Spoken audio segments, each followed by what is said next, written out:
بسم اللہ الرحمن الرحیم۔ حضور اکرم صلی اللہ علیہ وسلم نے اپنے جوانی کے کچھ دنوں میں بکریاں بھی چرائیں، چونکہ ان کے گھر کی مالی حالت اچھی نہیں تھی حضرت ابو طالب کی۔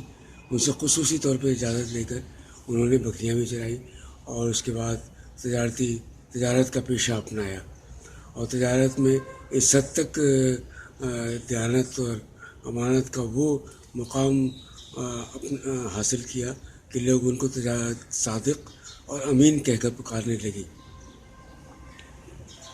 جب 40 سال کی عمر ہوئی تو اپنے قوم و معاشرے کی حالت پر ان کو افسوس ہونے لگا، بت پرستی سے نفرت تھی اور برائیوں سے ہمیشہ دور رہے، اور 40 سال کی عمر ہونے کے بعد یہ غور و فکر کرنے لگے کہ دین ابراہیمی کو چھوڑ کر بت پرستی کی لعنت اور معاشرے میں بہت سی خرابیاں کیوں ہیں۔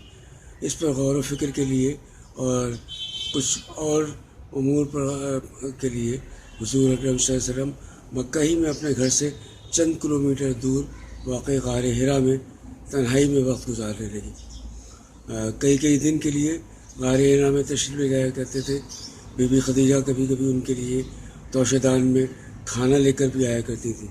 جن لوگوں کو حج اور عمرے کی سعادت حاصل ہو چکی ہے ان کو یہ بات معلوم ہے کہ غار حرا پر چڑھنا کتنا مشکل اور دشوار گزار کام ہے اس زمانے میں بھی، جبکہ اب پگڈنڈیاں بنا دی گئی ہیں، کچھ راستے بھی بنا دیے گئے ہیں۔